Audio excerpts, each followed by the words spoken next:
So at this point, we're ready to take a look at how to manage diversity. So this is our next topic, managing diversity. So, okay, I think you can see this better. Okay, good. So, as you all know, most of the companies in the US, most big companies are multinational corporations. You know, they have branches worldwide. So, and almost, in fact, according to published evidence, all the 500 largest US corporations maintain operations in more than one nation.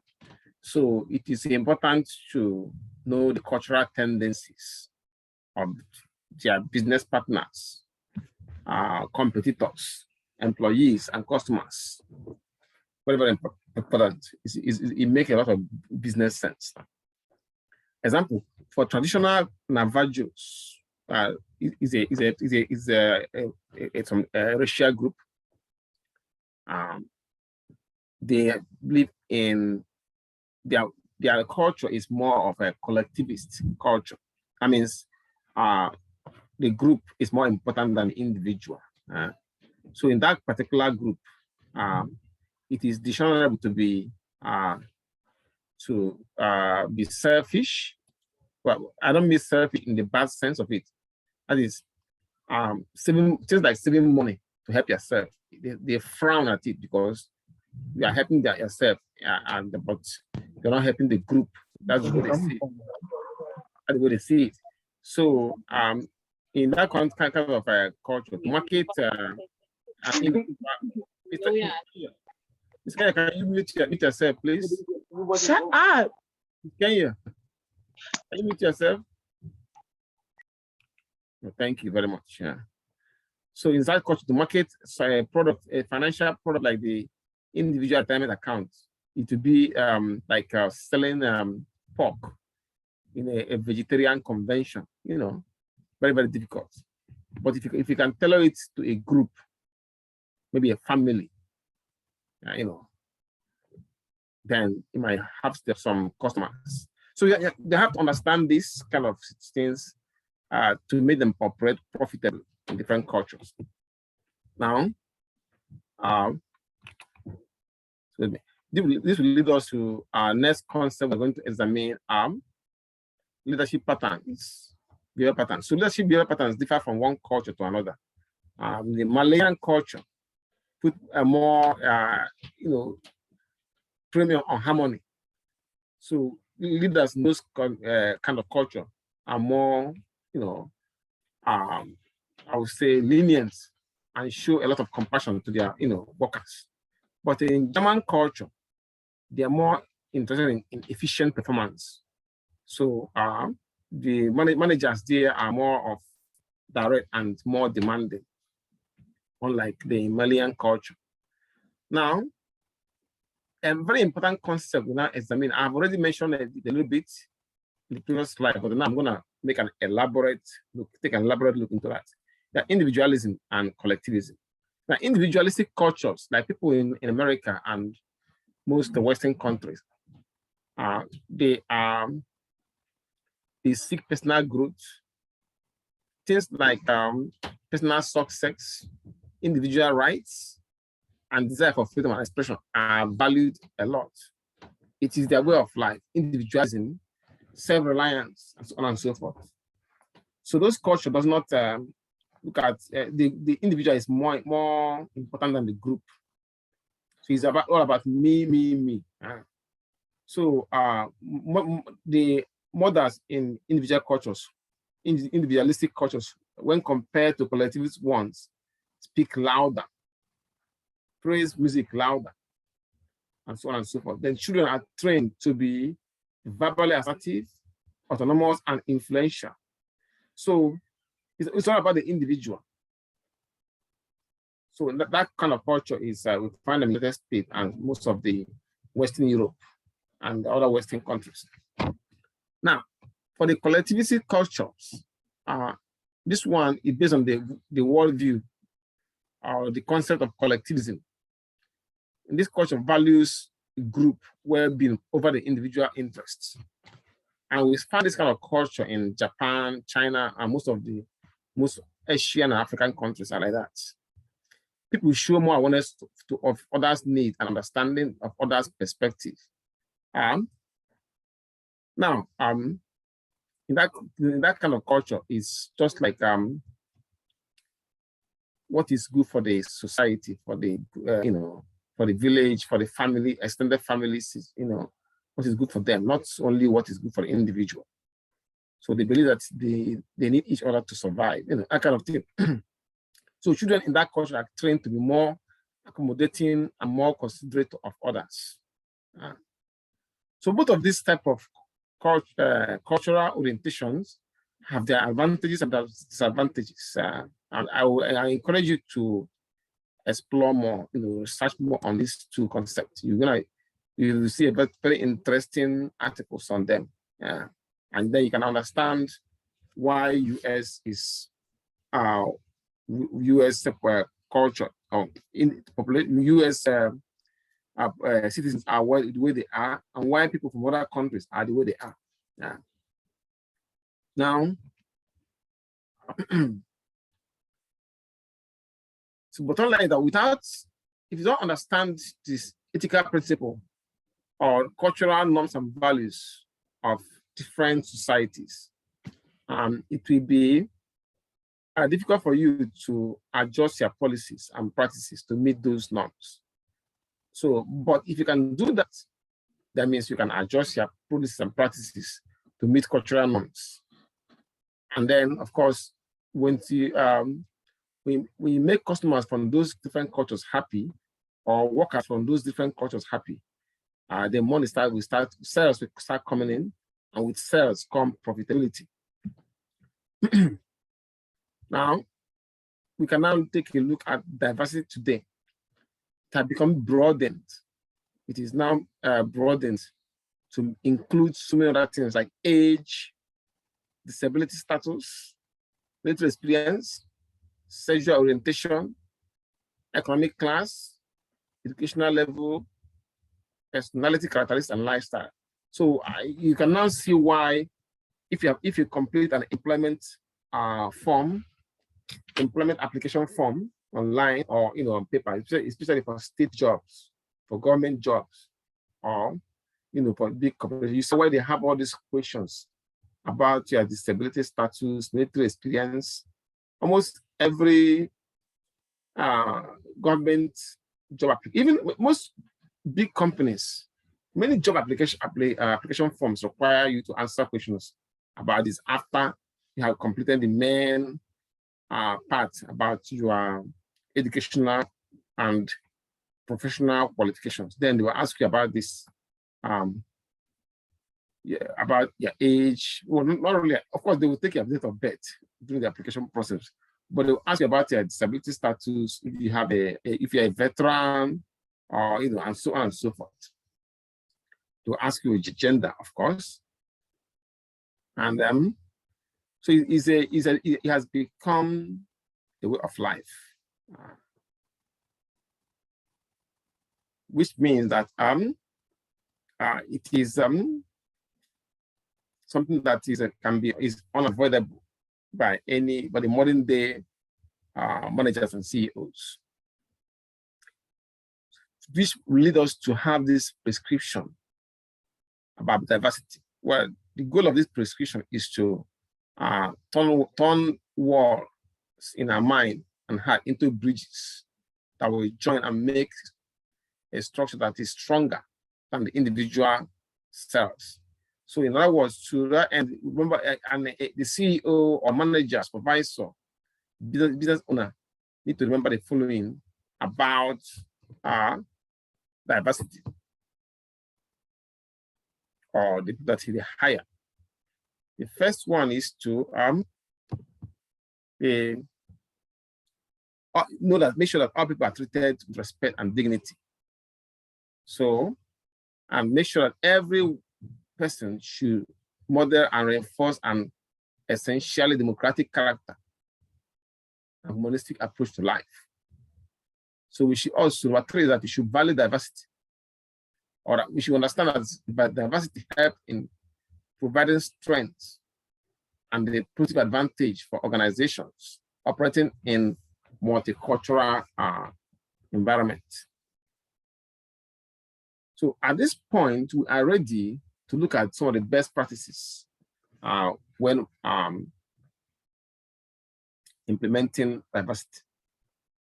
So the first one is the commitment from top management. So everybody, especially the top management, have to be involved. Otherwise, our commitment in implementing the best diversity best practices will become just like wishful thinking. So there's no executive of an organization responsible for policy formulation, but they can also promote and eliminate workplace diversity depending on the policies that they make. Another best practice is to identify new talent pools. So now, in most organizations, we have the. I mean, if you really want to make that diversity work in organization, you have to have an open mind. So recruit the best talents from different social group or minority. I would say different segment of the population. So the management must immediately employ fresh talents and make sure that they get the best from every group. So they should also not act like a traditional company that prefer to traditional employee sources, things like competitor organization and graduate schools. Instead, be open through the job, the application open to everyone. Look beyond traditional hires. You can look at veterans exiting in the military, minority groups, talent from other countries. That way you can get people with different, from different areas who are qualified to do the job. So next thing is they provide a safe avenue for dialogue and on diversity-related issues. So one way of doing this is to create resources, create a resource group where employees from similar background can connect and communicate their concern in a safe environment. So so that kind of environment will make a minority group to feel comfortable enough to come out and then air their views in various issues in the company. Oh, another one is that for those from a group that feel isolated in the organization, you can create avenue for mentorship, networking, and socializing. So this can help to increase the employee engagement and performance levels in a company. So then make diversity part of the company's objective. Yes, very, very important. Make it a part of the objective. Making it part of the objective is very important. The organization can also offer internships and scholarship to minority groups. This will help to elevate their professional qualification and which will also qualify them to compete with other groups. Okay. Now, I think we finished on this one very fast. Let me just call your names and then we are done for the day. I encourage you to read this and this chapter that was made available for the week, so that you will learn more about the diversity challenge. Question before we leave? Any question? No, nah, no question. Mr. Devon, I see you here already. I'm here. I got and Kenya. Here. Got you. So I'll see you guys next week then. You didn't read my name, Professor. What's your name? Giselle. I did. Okay, thank you. Welcome. My name too. Kenya? India. India. Oh yeah, India. I texted you already. I didn't hear you call my name. I don't Professor, think you called whose name are you calling? You say India or Kenya? I called Kenya. I called you already. India. I've already checked you. Devon, I've checked you. And Giselle, I checked you already. Hold on. I'll catch you. I'll see you next week then. Sure. Hold on. I didn't hear you call my name, Professor. Like Jones? I didn't hear you call a lot of people names. Jones? Yes. Yeah, probably because I've already checked you, so that's why. Okay. Yeah. So I have India, I have Devon, I have Jones, Kenya. Pittman was here before, but she left. Then I got Giselle. So I have everybody now. Okay, see you next week, Professor. Sure. Professor, I have a question. Yes, go ahead, Miss Kenya. So I took the test and I got an 80 out of 85. Yeah. And the only time I was able to actually catch a screenshot. Say it again. The only word again? I said this is the only time I was actually able to catch a screenshot. Well, is it not the same one you told me? No, it's not. The one you told me is not the last test, right? No, it's the very last test that we took. Yeah, I saw I opened it. Let me show you on the screen. This is the question. And that question was wrong. Remember I told you that if it is wrong, then it will remain the way it is.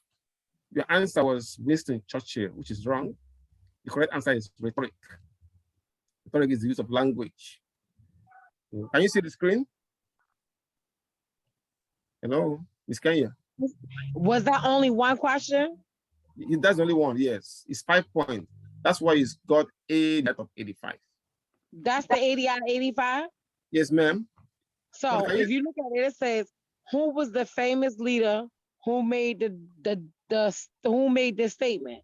And then it says, all I answered was the name, because I answered the first question. But then it was a secondary question that said blank is the use of language, the influence of others. That's two totally different questions. Oh, yeah. I see. You know what I'm gonna do? I'm gonna correct it. Thank you. And I'm so mad because I was not able to capture the other questions that you were talking about because I feel like they were worded the same kind of way. This is right here. So I will correct it now. So that means you're gonna have 85 over 85, right? It's supposed to be 85 out of 85. I'll correct it. All right, no problem. See you next week. Thank you, and I appreciate that. However, I feel like that I missed so many points throughout this whole course based off of how it's actually worded. Yes, this one, you are correct this time, so that's why I'm gonna change it. Right. The other time you were supposed to look into it, and is somebody else on the call with us? Huh? Is somebody else on the call with us? No, nobody else here. All right. Well, I feel like I was supposed to be able to have points based off of my responses prior to this one, but I don't have the screenshots to everything else. You said you were going to look into it yourself. This is the one. This is remember you told me the very last test, and this is the very last test we take. The other students, they send me something like that. I look at them. Most of them actually. Right. I was able to send you a screenshot of this one because I was able to have a screenshot of it. However, the test before this one, I was not able to have a screenshot before that because I didn't take screenshots. So when it just marked my test wrong, I just came out of it. But then I was not able to go back in there and show you the proof that there was like, there were things that were wrong on the other test that I was just like, Now, see, you have you can use your phone. When you look at the test, the one that you failed at, and you feel that you passed, you have it right, you can use your phone to take a picture of it. Then that can be a screenshot. You can upload, email it to me. Right, that's what I would have done. However, that was not in my mindset because I've never been in a space where I'm taking a screenshot of anything. I was feeling like if I'm talking to you and I'm telling you what's wrong, I felt like you were able to go in to look at it. So the other tests, they are not, for lack of better words, they're not correct. But just let me know if it happened Even again. the one before this one. The one before that one, I had like 3 to 4 wrong. And I was like, wait a minute. I'm like, I know they right. Let me fix this one. Next one, just the evidence. When I look at it, if it is me that's at fault, I'll change it right away. Okay. Hello. I'm here. Okay. All right. I'll see you next week then. Let me go and fix this now. Okay. Right. You said you're gonna see me next week, but that has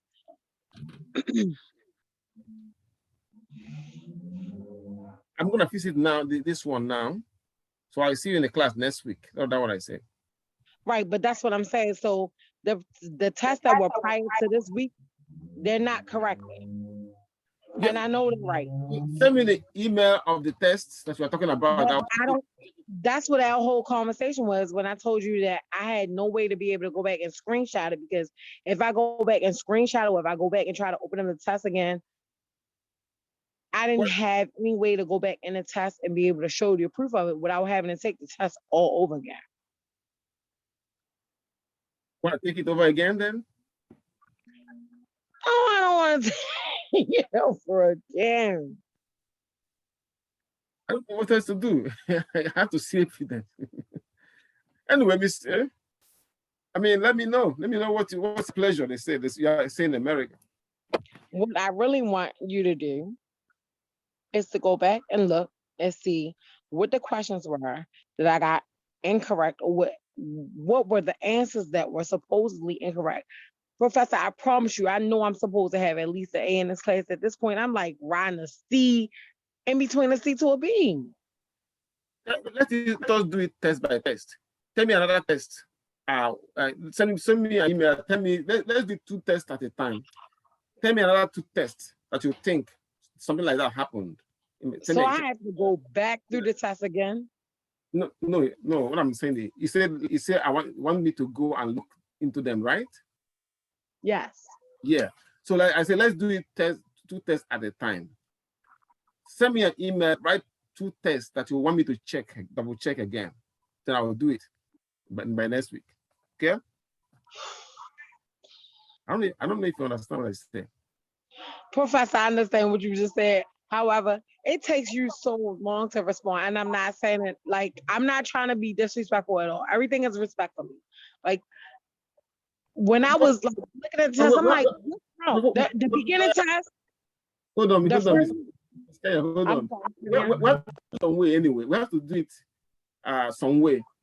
I know I have a busy schedule, but we still, if you want me to do it, you have to do it some way. You have to tell me. If you can send me an email, give me 2 tests that you want me to fix. To check, to double check. Then we will finish that when we do another thing, because we can't do it for all of them at the same time because of my schedule. The schedule is very tight. But I'm willing to, do it 2 tests at a time. So just send me an email, tell me another 2, like I did this one. I have it ready for you. So when you ask me about it, I just put it up. Okay? Okay. Wait a minute, I have one last question. Yeah, go ahead. So remember when I last talked to you, you told me that we have one more presentation that we have to do for you, or one more project.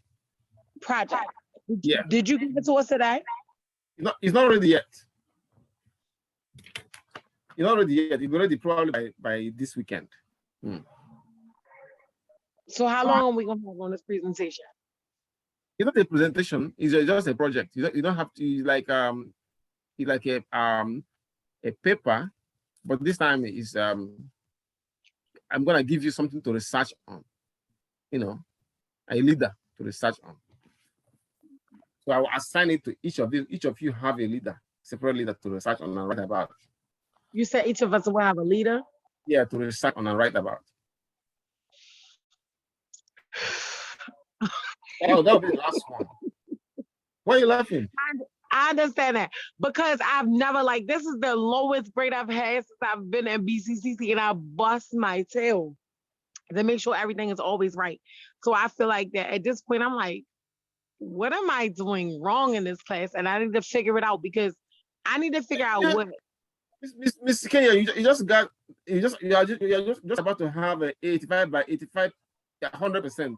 What are you talking about? No, I got a whole C for the midterm. I was hot about that. That's the midterm. That's not your final grade. All right, Professor. Okay. All right. Thank you. Good night. Oh, sure. Sure. All right. Remember I told you, don't forget now. Hello, you still there? I'm still here. Oh, don't forget to send me the emails and name the 2 tests that you I'm gonna try to figure it out because if I go back in, I can't go back in. A lot of that stuff is locked. Just tell me the name of those 2 tests. Why I say email is that when I will have another time to go to a class again, I might forget the exact test we are talking about. So, but if I look at the email, I will say, okay, this is the test she's referring to. Then I'll go and look into those ones. Okay? Okay. Good night, Professor. I'll speak with you next week. Sure. Good night. Good night.